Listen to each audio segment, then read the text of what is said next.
Okay, so it's the morning of the 10th day of our hike. We are entering Hugh Gorge this morning, and this is the sunrise over Brinkley's Bluff.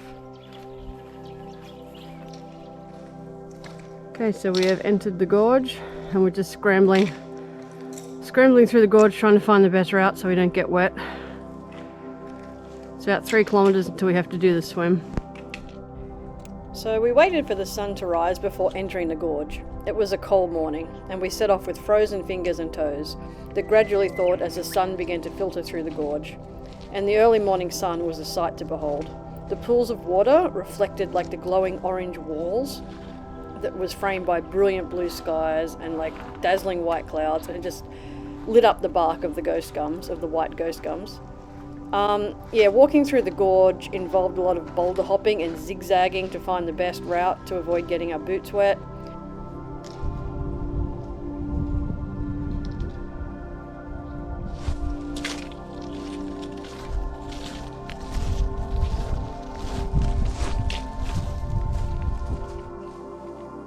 We've done about 2 kilometers and the trail now swings around to the east.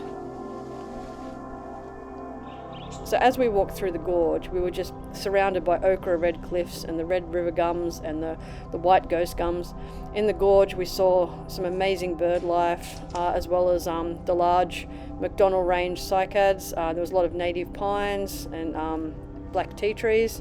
Okay, so we think we've come to the swim here, but it looks a lot deeper than the videos, and I thought that stick looked like a lot fatter. But anyway, so we're gonna get our clothes off and our shoes off here. I'm going to try and walk around the left side, and hopefully it doesn't get too deep till we get to that rock so we can ferry the packs up there and then swim around. So that's the plan. We'll just see how deep it is once we get started.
Okay, so right now we're at Hugh Junction. You can see the sign just there.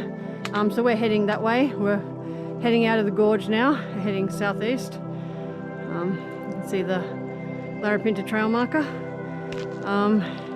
If you keep heading into the gorge that way, north-northwest, you come to the Hugh Gorge Waterfall, and that's sadly where they found Alistair a few days ago.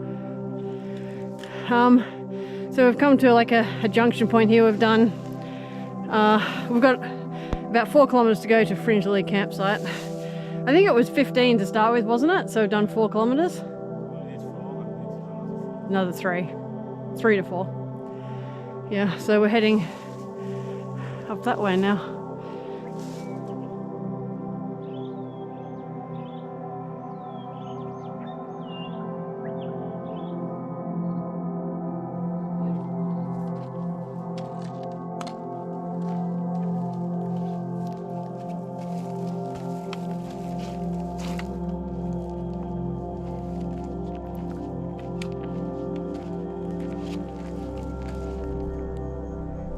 We're at the 10 kilometre point, so we have about 3 kilometres to go until Fringe Lilly, where we're going to be camping tonight.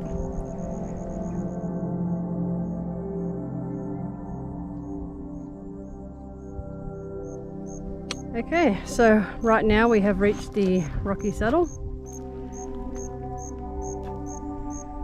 Okay, so this is still the Chewings range.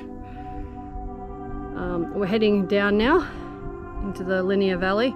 I'm pretty sure that's Razorback Ridge. That's what we've got to climb up and down tomorrow. But yeah, Fringe Lilly camp should be somewhere down there in a couple of kilometres, 3 kilometres, a bit under 3 kilometres. You want any sunscreen or do you already get it? I already got it, thank you.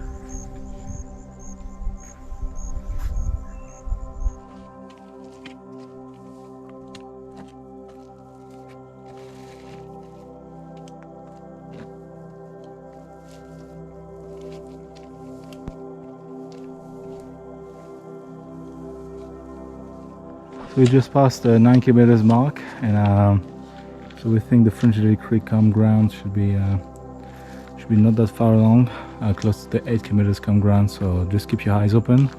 Pretty much the tracks follow the riverbed at one point, so you just have to follow the riverbeds down to Fringe Lilly Creek. So okay, we just passed the 8 kilometre marker, but we're yet to detect signs of the campsite. It's meant to be a beautiful campsite, I've heard a lot of people say. I think there'll just be a few footprints for tents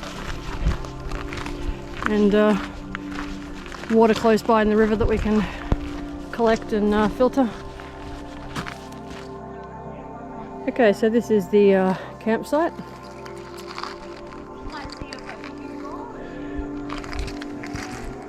Just down from camp we have this river here where we can get some water tonight. We're just setting up in the shade over here to have lunch. We arrived super early today. It wasn't that bad, the walk today. It's quite nice.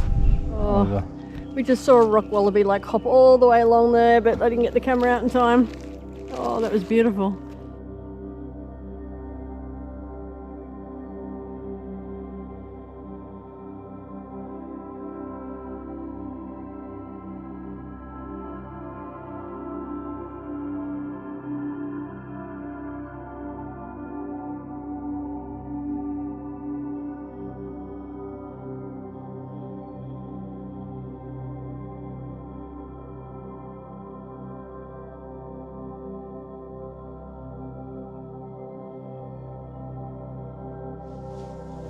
Okay, so this is our campsite tonight at Fringe Lilly Creek. There's a beautiful big rock wall here, and just behind that is a nice pool where we can get some water. If we go further up it becomes like a deep little billabong. It's just sort of a shallower stream here. Yeah, so we've got the place to ourselves so far.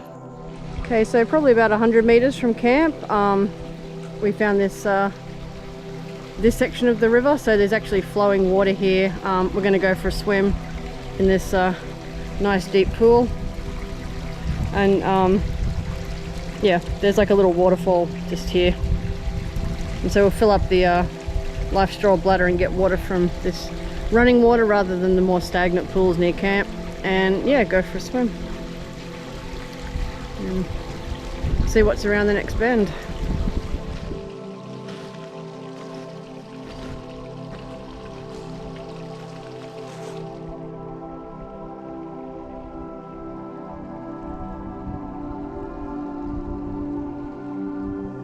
So we have the life straw over there filtering our water, and here's Leo.